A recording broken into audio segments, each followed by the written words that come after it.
सपना मोहन नगर की एक बड़ी सी सॉफ्टवेयर कंपनी में काम किया करती है।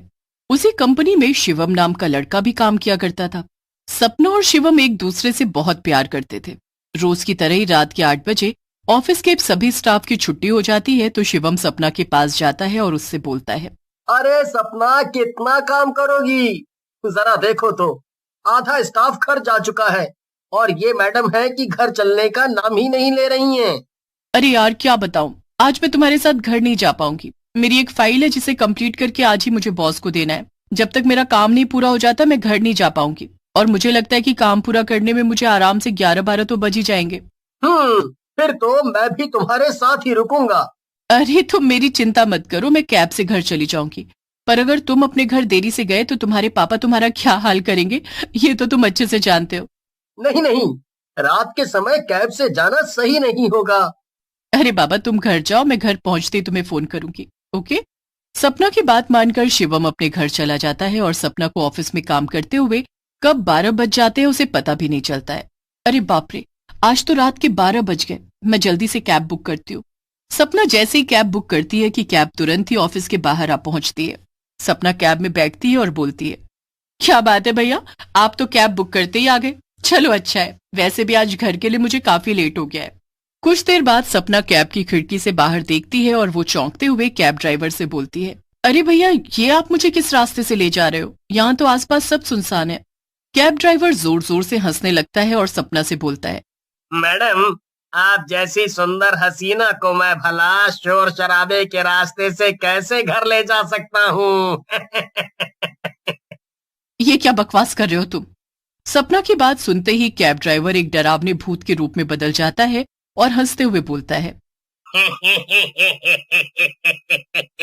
तुम सच में बहुत सुंदर हो। क्या तुम मुझसे शादी करोगी?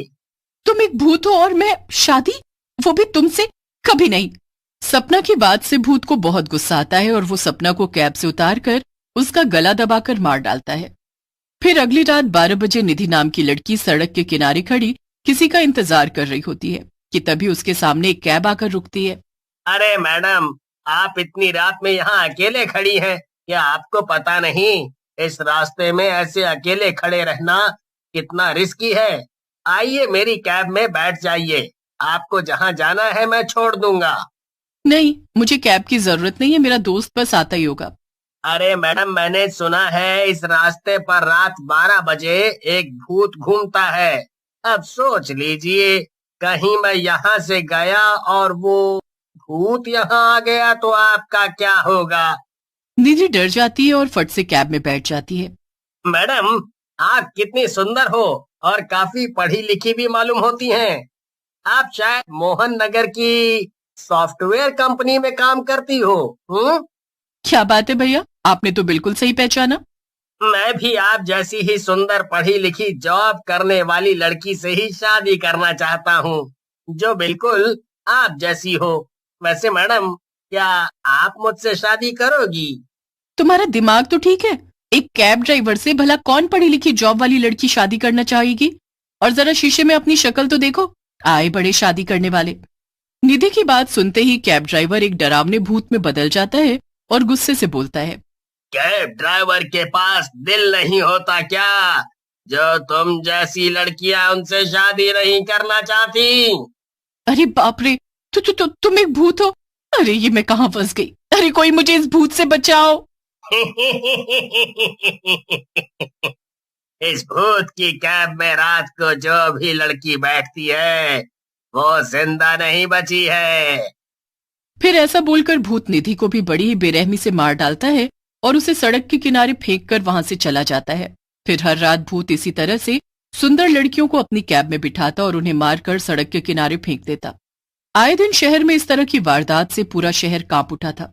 तभी एक दिन कुछ पुलिस वाले मोहन नगर की सॉफ्टवेयर कंपनी में जाते हैं कि तभी शिवम अपने ऑफिस में पुलिस वालों को देखकर उनके पास जाता है और उनसे बोलता है, सर, मेरी दोस्त सपना के बारे में कुछ पता चला और निधि भी कई दिनों से गायब है। सपना की तरह ही निधि का भी खून हो गया है। उसकी लाश भी हमें सड़क के किनारे पड़ी मिली। जिसने भी इन दोनों का खून किया है, मैं उसे जिंदा नहीं छोड़ूंगा। हमें सीसीटीवी से पता चला है कि सपना का खून किसी इंसान ने नहीं बल्कि एक भूत ने किया है। और हो न हो इसी भूत ने बाकी लड़कियों को भी मारा है, जो कि रात के समय अपनी कैब लेकर निकलता है और सुंदर लड़कियों को अपना शिकार बनाता है। अब हम पुलिस वालों को ये समझ नहीं आ रहा कि इस डरावने भूत को कैसे पकड़ें। तभी ऑफिस में काम करने वाली मेघा वहां आती है और पुलिस से कहती है, सर मैं एक ऐसे तांत्रिक बाबा को जानती हूँ जो उस भूत को मिनटों में ठिकाने लगा देगा और भूत को तांत्रिक बाबा के पास तक पहुंचाने में मैं आपकी मदद करूंगी। मगर कैसे? सर मैं रात के समय सड़क पर कैब का वेट करूंगी और मैं जानती हूँ कि वो सुंदर लड़की देखकर जरूर आएगा। फिर मैं उसकी कैब में बैठकर उसे अपनी बातों में लगाकर उस भूत को तांत्रिक बाबा के पास ले आऊंगी। मगर मेघा, इस काम में बड़ा रिस्क है। मैं पहले ही अपनी सबसे अच्छी दोस्त को खो चुका हूँ, इसीलिए मैं अब तुम्हें नहीं खोना चाहता। शिवम सही बोल रहा है। हम लोग उस कैब वाले भूत को पकड़ने के लिए तुम्हारी जान खतरे में नहीं डाल सकते। तभी शिवम को एक आइडिया आता है। वो पुलिस से कहता है, सर, क्यों ना मेघा की जगह मैं लड़की बनकर लाली लिपस्टिक लगाकर रात में उस भूत की कैब का इंतजार करूं। और वैसे भी सपना कहती थी, अगर मैं लड़कियों की तरह तैयार हो जाऊं तो सारी लड़कियां मेरे आगे फीकी लगने लगेंगी। बात तो तुम बिल्कुल सही कह रहे हो। फिर शिवम, मेघा और पुलिस वाले मिलकर एक प्लान बनाते हैं। फिर उसी रात शिवम रात के 12 बजे लड़की की तरह तैयार होकर सड़क के किनारे भूत की कैब का इंतजार करता है कि तभी शिवम को एक कैब आती दिखाई देती है। शिवम हाथ देकर कैब रोकता है। शिवम कैब ड्राइवर से कहता है, भैया, मुझे लाल चौक जाना है।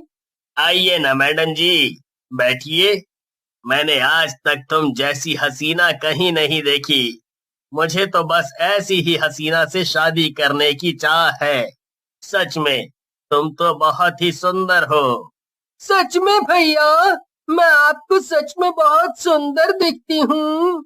बस भैया कहकर तुम हमारा दिल ना तोड़ो। बस इतना बता दो कि तुम मुझसे शादी करोगी ना। कहीं तुम भी और लड़कियों की तरह मेरा दिल तो नहीं तोड़ोगी ना। अगर तुमने मना किया तो तुम्हारे लिए बिल्कुल अच्छा नहीं होगा। ड्राइवर की बातों से शिवम को यकीन हो जाता है कि ये एक भूत है। फिर शिवम लड़की की आवाज निकालकर ड्राइवर को अपनी बातों में लगा लेता है और उसे तांत्रिक बाबा के मंदिर ले आता है। तुमने मेरी इतनी तारीफ की है कि सच में मैं तुमसे प्यार करने लगी हूँ। इसीलिए हम आज इस मंदिर में शादी कर लेते हैं। फिर क्या था, ड्राइवर अपनी कैब साइड में लगाकर शिवम के साथ मंदिर में आ जाता है। पर जैसे ही ड्राइवर की नजर वहां खड़ी पुलिस और तांत्रिक बाबा पर पड़ती है, वो सब समझ जाता है और देखते ही देखते वो ड्राइवर एक डरावने भूत में बदल जाता है। भूत जोर जोर से चिल्लाते हुए बोलता है, मेरे साथ धोखा। मैं सिर्फ लड़कियों को ही मारता था और आज तुम लोगों को मैं जिंदा नहीं छोड़ूंगा। कोई नहीं बचेगा। बाबा, इस भूत को अच्छा सबक सिखाना। तेरी आवाज लड़की से लड़के जैसे कैसे हो गई? ओ, तो तू भी एक लड़का है, पर अब तू तो गया काम से। भूत कुछ कर पाता उससे पहले ही तांत्रिक बाबा भूत पर भभूत डालकर उसे बांध देते हैं। अब तू यहाँ से कहीं नहीं जा सकता, इसलिए अब तू सबको जरा सच सच बता दे कि तूने मासूम लड़कियों की जान क्यों ली। अगर तूने सच नहीं बताया तो मैं अपनी भभूत से तुझे भस्म कर दूंगा। मुझे मुझे भस्म मत करो, मैं सब बताता हूँ।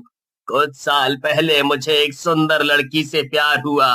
वो भी मुझे बहुत चाहती थी, पर जैसे ही एक दिन उसे पता चला कि मैं कैब ड्राइवर हूँ तो उसने मुझे छोड़ दिया। पर जब मैंने उससे मिलना चाहा तो उसने अपने भाई से कहकर मेरी बहुत पिटाई लगवाई। उन्होंने मुझे इतना मारा कि मेरी सांसें ही थम गईं और वो मुझे मारकर मेरी ही कैब में मुझे बंद करके चले गए। बस फिर क्या था, भूत बनते ही सबसे पहले मैंने अपनी गर्लफ्रेंड को मारा। पर जब उसे मारकर भी मुझे शांति नहीं मिली तो मैंने आधी रात में कैब से जाने वाली सुंदर लड़कियों को अपना शिकार बनाया और उन्हें मारकर मुझे जो शांति मिलती है ना, मैं क्या ही बताऊं तुझे तांत्रिक। मेरी सपना की क्या गलती थी जो तूने उसे